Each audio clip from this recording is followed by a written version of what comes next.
Bonjour Bruno Bernier. Bonjour Amandine.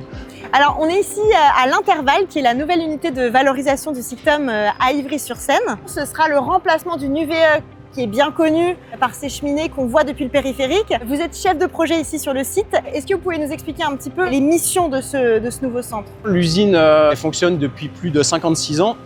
Et donc il était temps de la remplacer par une installation plus moderne, disposant des meilleures technologies disponibles et permettant également d'assurer une performance environnementale optimale. La capacité de traitement de la nouvelle usine va être divisée par deux, donc c'est un pari ambitieux qu'a fait le SICTOM pour dimensionner l'installation qui s'appuie sur une prévention de diminution des déchets produits par les habitants. Alors, quelles sont les spécificités finalement de cette nouvelle installation? Alors, la grande différence avec l'usine existante, c'est le procédé de traitement de fumée, puisqu'aujourd'hui, sur l'usine existante, on a un procédé de traitement de fumée par voie humide. Donc, on a besoin de prélever une quantité d'eau de Seine importante pour faire fonctionner cette installation. La nouvelle unité, elle, aura un traitement de fumée par procédé sec, donc disparition totale du panache de vapeur en haut des cheminées, plus du tout de prélèvement d'eau de Seine.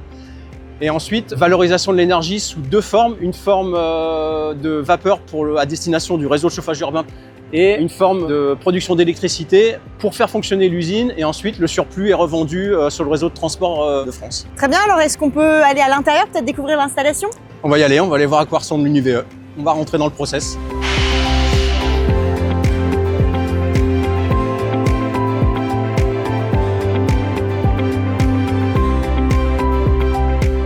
Alors on est ici dans la salle de commande, c'est ici que sont pilotées toutes les opérations. La mise en service, c'est pour quand de ces équipements? Alors c'est pour bientôt. Les tests évidemment s'étalent sur plusieurs mois. Ils ont déjà commencé. La nouvelle installation prendra le relais de l'ancienne d'ici la fin de l'année. Parmi les tests, il y a plusieurs grandes étapes. La première étape, c'est les tests à froid, donc ceux-là sont terminés. Maintenant, on vient d'entamer les tests à chaud. Donc on a commencé à mettre en service les chaudières et les lignes de traitement de fumée. Et une grande étape des tests à chaud afin de garantir un démarrage en toute sécurité est de faire des chasses vapeur. Alors les chasses vapeur, ça consiste en quoi?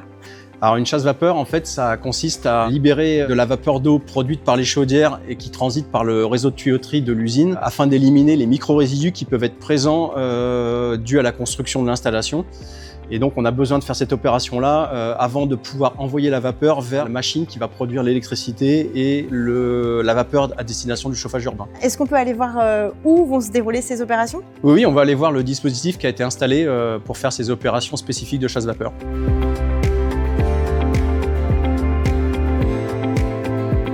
Justement, tiens, on se trouve devant un des deux fours chaudières qui va générer la vapeur d'eau qui va être chassée par le dispositif qu'on va aller voir ensuite.